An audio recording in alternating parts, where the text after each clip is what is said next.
नमस्कार, SBT news में आपका स्वागत है। पेश है 26 जनवरी गुरुवार सुबह 6:15 बजे राजस्थान की बड़ी खबरें। राजस्थान में चुनावी साल शुरू होने के साथ ही भारतीय जनता पार्टी में सियासी हलचल तेज हो गई है। सतीश पूनिया के अध्यक्ष बनने के बाद बीजेपी पोस्टर से हटा दी गई वसुंधरा राजे को एक बार फिर पार्टी पोस्टर में जगह मिल गई है। पिछले 2 साल से पार्टी मुख्यालय पर लगे बड़े होर्डिंग्स में केंद्रीय नेताओं के साथ गुलाबचंद कटारिया और सतीश पूनिया की फोटो ही पोस्टर में थी। लेकिन बीजेपी के राष्ट्रीय अध्यक्ष जेपी नड्डा के राजस्थान दौरे के दिन आनंद फानन में पार्टी मुख्यालय पर नया पोस्टर लगाया गया, जिसमें वसुंधरा राजे को भी पार्टी के फेस के तौर पर प्रेजेंट किया गया है। पार्टी के इस बदलाव के बाद राजस्थान बीजेपी में वसुंधरा राजे की चुनावी भूमिका को लेकर कयासों का सिलसिला भी शुरू हो गया है। जयपुर में अधिगम कोचिंग इंस्टीट्यूट पर कार्रवाई के बाद जेडीए ने प्रॉपर्टी मालिक को 9,23,000 रुपए का नोटिस थमाया। इसके बाद प्रॉपर्टी मालिक अनिल अग्रवाल ने बुधवार को जेडीए में राशि जमा करा दी। वहीं जेडीए ने बुधवार को अधिगम कोचिंग सेंटर के पास वाली बिल्डिंग मालिक को भी 10,24,000 रुपए का नोटिस जारी किया है। गोपालपुरा बाईपास गुर्जर की थड़ी पर अधिगम कोचिंग इंस्टीट्यूट चल रहा था। पिछले दिनों जेडीए ने इस बिल्डिंग को अवैध मानकर बुलडोजर चला दिया था। भीलवाड़ा में आसींद क्षेत्र के मालासेरी में 28 जनवरी को पीएम की प्रस्तावित यात्रा से पहले ही भगवान देवनारायण की जन्मस्थली मालासेरी का स्वरूप बदल दिया गया है। यहां गुर्जरों का मेला सा लगने लगा है। 1100 महिलाओं की कलश यात्रा के साथ जन्मोत्सव का आगाज हुआ था। अब भगवान देवनारायण की 1111वीं जयंती पर 1100 किलो पीले चावल और यहाँ की पावन मिट्टी भेजकर देश भर में गुर्जर समाज को न्योता भेजा जा रहा है। इस धार्मिक यात्रा के बहाने मोदी गुर्जरों को साधने आ रहे हैं। दरअसल प्रदेश के 14 जिलों और 40 सीटों पर गुर्जर अपना प्रभाव रखते हैं। पिछले विधानसभा चुनाव में गुर्जर बाहुल्य क्षेत्रों में भाजपा की करारी हार हुई थी। गुर्जर समाज से 8 विधायक बने, इसमें से 7 कांग्रेस और 1 विधायक बसपा के टिकट पर जीता था। राजस्थान की विधानसभा का बजट सत्र इन दिनों चल रहा है। सभी विधायकों के बोलने का अपना खास अंदाज और रफ्तार है। विधायकों के बोलने, भाषण देने और वक्तव्य कला से जुड़ा ये एक रोचक पहलू है कि सदन के स्पीकर डॉक्टर सीपी जोशी जब सदन में बोलते हैं तो उनकी स्पीड सभी 200 विधायकों में अव्वल रहती है।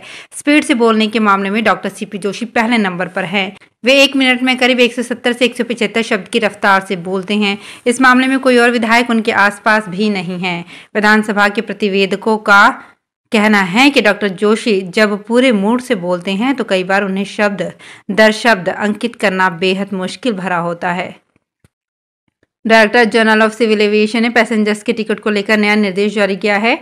नए नियमों के मुताबिक अगर कोई एयरलाइंस सर्विस कंपनी किसी पैसेंजर्स का टिकट डाउनग्रेड करती है तो बिना बताए टिकट कैंसिल करती है या बोर्डिंग से इनकार करती है तो उसे टिकट का 30% से 75% तक की राशि रिफंड करनी होगी। नए नियम 15 फरवरी से लागू होंगे। नए नियमों के तहत कंपनियों को घरेलू फ्लाइट्स पर टिकट की लागत का 75% रिफंड देना होगा। इसमें टिकट पर लिया गया टैक्स भी शामिल होगा। इसके अलावा इंटरनेशनल पैसेंजर्स के साथ ऐसी कोई स्थिति बनती है तो 1500 किलोमीटर या उससे कम की उड़ानों के लिए टिकट की लागत का 30%, 1500 किलोमीटर से 3500 किलोमीटर के बीच की उड़ानों के लिए 50% और 3500 किलोमीटर से अधिक की उड़ानों के लिए 75% रिफंड यात्रियों को देना होगा। इसमें टिकट पर लिया गया टैक्स भी शामिल होगा। पाली से सांसद रहे बद्रीराम जाखड़ के पोते के बाड़मेर में शाही शादी होने जा रही है। एनआरआई बिजनेसमैन की बेटी के साथ हो रही शादी के लिए टेंट सिटी बसाई गई है। इतना ही नहीं, शादी की पंडाल को स्कॉटलैंड के फोर्ट की तरह बनाया गया है। करोड़ों के खर्चे वाली इस शाही शादी के लिए पूरे गांव का ही कायाकल्प किया गया है। नई सड़कें बनाने से लेकर हजारों की संख्या में पेड़ पौधे भी यहाँ लगाए गए हैं, जिससे कि रेगिस्तान के धोरों के बीच शादी में शामिल होने आ रहे विदेशी मेहमानों को रेगिस्तान नए रूप में देखने को मिले। दरअसल बाड़मेर जिले के बूढ़ा तलाक गाँव के नवल किशोर गोदारा की बेटी रितु की शादी 27 जनवरी बद्री राम जाखड़ के पोते राम प्रकाश के साथ हो रही है। बूढ़ा तालाब में बीते करीब 2 माह से पंडाल बनाने से लेकर हेलीपैड बनाने का काम चल रहा है। गांव में सैकड़ों की तादाद में कारीगर और मजदूर लगे हुए हैं। राजस्थान में 2 करोड़ रिश्वत मांगने के मामले में गिरफ्तार आरोपी एडिशनल एसपी दिव्या मित्तल को बुधवार को कोर्ट में पेश किया गया। वॉइस सैंपल टेस्ट के लिए एसीबी ने 20 जनवरी को कोर्ट में एप्लीकेशन लगाई थी। इस पर सुनवाई हुई। कोर्ट में दिव्या के वकील प्रीतम सिंह सोनी ने समय मांगा। अब सुनवाई 2 फरवरी को होगी। बचाव पक्ष के अधिवक्ता प्रीतम सोनी ने बताया कि रिश्वत मामले में जो एसीबी ने वॉइस रिकॉर्डिंग की है वो उस वॉइस रिकॉर्ड की मिलान के लिए कोर्ट में प्रार्थना पत्र लगाया गया है। इस प्रार्थना पत्र पर सुनवाई होनी थी। इसके लिए दिव्या को पेश किया गया। फाइल का अवलोकन करने के लिए समय मांगा गया। कोर्ट ने 2 फरवरी की तारीख दी है। गौरतलब है कि दिव्या मित्तल 3 फरवरी तक जेल में बंद हैं। सवाई माधोपुर में चौथ का बरवाड़ा तहसील कार्यालय में एसीबी सवाई माधोपुर की टीम ने रिश्वत लेते एक कर्मचारी को रंगे हाथों गिरफ्तार किया। आरोपी कर्मचारी ओम प्रकाश वर्मा तहसील में अतिरिक्त ऑफिस कानूनगो के पद पर कार्यरत है, जिसे 5,000 रुपए की रिश्वत के साथ एसीबी की टीम ने रंगे हाथों गिरफ्तार कर लिया। कर्मचारी की गिरफ्तारी से ऑफिस में हड़कंप मच गया। कार्यवाही की सूचना पर तहसील में काम करने वाले अधिकतर कर्मचारी मौके से गायब हो गए। कांग्रेस की भारत जोड़ो यात्रा जहां अपने अंतिम पड़ाव पर पहुंचने वाली है, वहीं इस बीच पार्टी अब हाथ से हाथ जोड़ो की नई यात्रा शुरू करने की तैयारी में है। आज 26 जनवरी से शुरू हो रही हाथ से हाथ जोड़ो यात्रा की जानकारी देने के लिए बुधवार को कांग्रेस के सीनियर नेताओं ने देश भर में प्रेस कॉन्फ्रेंस की। मीडिया से मुखातिब होते हुए इन नेताओं ने यात्रा की जानकारी देने के साथ ही केंद्र सरकार की विफलताओं को भी गिनाया। इसी क्रम में कांग्रेस की वरिष्ठ नेत्री और एआईसीसी प्रवक्ता अलका लांबा जयपुर स्थित प्रदेश कांग्रेस कमेटी मुख्यालय में मीडिया से रूबरू हुई। उन्होंने बताया कि हाथ से हाथ जोड़ो यात्रा 26 जनवरी से 2 महीने तक चलेगी। ये यात्राएं राज्य, जिला, ब्लॉक और बूथ स्तर तक निकाली जाएंगी। यात्राओं का नेतृत्व ब्लॉक कांग्रेस कमेटी के जिम्मे होगा। सुर संगम संस्थान का 33वां 3 दिवसीय राष्ट्रीय समारोह 27 से 29 जनवरी तक जयपुर में आयोजित किया जाएगा। ये 3 दिवसीय समारोह जवाहर कला केंद्र की सहभागिता में कला एवं संस्कृति विभाग के सहयोग से आयोजित किया जाएगा। सुर संगम के अध्यक्ष केसी मालू ने बताया कि 27 जनवरी से जवाहर कला केंद्र में होने वाले 3 दिवसीय समारोह में जयपुर संभाग से चयनित हुई 5 प्रतिभाओं को मिलाकर देश के 10 राज्यों की 66 प्रतिभाएं केंद्र के रंगायन ऑडिटोरियम में अपनी प्रतिभा का प्रदर्शन करेंगी। केंद्रीय गृह मंत्रालय की ओर से गणतंत्र दिवस 2023 के अवसर पर राजस्थान के 2 पुलिस अधिकारियों को राष्ट्रपति पुलिस पदक और 16 पुलिस अधिकारियों व कर्मचारियों को पुलिस पदक प्रदान करने की घोषणा की गई है। पुलिस महानिदेशक उमेश मिश्रा ने इन सभी पुलिस अधिकारियों व कर्मचारियों को पदकों के लिए बधाई दी है। राष्ट्रपति पुलिस पदक के लिए पुलिस निरीक्षक जयपुर भीमसेन शर्मा एवं head constable CID CB Brajesh Kumar Nigam को चुना गया है। प्रदेश के 16 पुलिस अधिकारियों व कर्मचारियों को पुलिस पदक के लिए चुना गया है।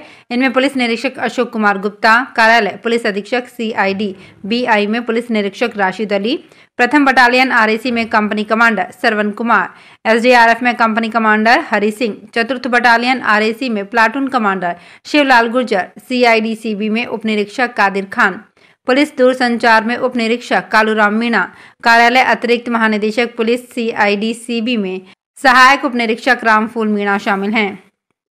राजस्थान में 23 जनवरी से कुछ कृषि विश्वविद्यालयों की परीक्षाएं शुरू हो गई, लेकिन सवाल यह है कि बिना बेसिक सुविधाओं के राज्य में शुरू हुए 29 कृषि महाविद्यालयों और एग्रीकल्चर स्टूडेंट्स का भविष्य क्या होगा।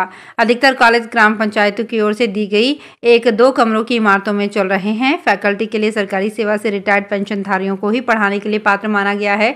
ऐसे में स्टूडेंट्स को फैकल्टी भी नहीं मिल पाई। अब एग्रीकल्चर में करियर बनाने की उम्मीद लेकर स्टूडेंट्स परीक्षा दे रहे हैं। जयपुर के विद्याधर नगर थाना पुलिस ने 1 माह में विशेष अभियान चलाकर 8 लाख रुपए के मोबाइल रिकवर किए। ये भी मोबाइल पुलिस ने जयपुर सहित पूरे राजस्थान के अलग अलग जिलों से बरामद किए हैं। इन 55 से अधिक एंड्रॉयड मोबाइल की बाजार कीमत 8 लाख रुपए बताई जा रही है। डीसीपी नॉर्थ पारिस देशमुख ने जानकारी देते हुए बताया कि विद्याधर नगर थाना पुलिस को पिछले 1 माह पहले मोबाइलों की रिकवरी का टास्क दिया गया था। इसे लेकर विद्याधर नगर थाना पुलिस ने अपने अथक प्रयास कर 55 मोबाइल्स की रिकवरी की है। झालावाड़ जिले में ट्रैफिक नियम तोड़ने वालों के खिलाफ पुलिस लगातार सख्त कार्रवाई कर रही है। ट्रैफिक पुलिस ने 2 दिन में कार्रवाई कर 350 लोगों से 1,07,200 रुपए का जुर्माना वसूला है। ट्रैफिक पुलिस डीवाईएसपी शिवराज मल मीणा ने बताया कि ट्रैफिक नियमों का पालन कराने के लिए लगातार जिले में पुलिस काम कर रही है। पुलिस टीम ने 23 और 24 जनवरी को जिले भर में बिना हेलमेट पहने 30 बाइक सवार के चालान काटे। पुलिस ने सीट बेल्ट नहीं पहनने पर 60 कार ड्राइवर्स के खिलाफ कार्रवाई की। अजमेर ख्वाजा गरीब नवाज के सालाना 811वें उर्स में मुख्यमंत्री अशोक गहलोत ने भी अपनी चादर पेश की। ये हरे रंग की मखमली चादर राजस्थान वक्फ बोर्ड के अध्यक्ष खानू खान बुधवाली लेकर पहुंचे। उनके साथ पूर्व मंत्री नसीम अख्तर, पूर्व विधायक गोपाल बाहेती, अजमेर डेयरी अध्यक्ष रामचंद्र चौधरी के अलावा कई पदाधिकारी और कांग्रेसी नेता मौजूद रहे। मजार शरीफ पर चादर व अकीदत के फूल पेश करने के बाद मुख्यमंत्री की ओर से भेजा गया संदेश भी पढ़ा गया। तो फिलहाल इस बुलेटिन में इतना ही। फिर हाजिर होंगे कुछ और बड़ी खबरों के साथ।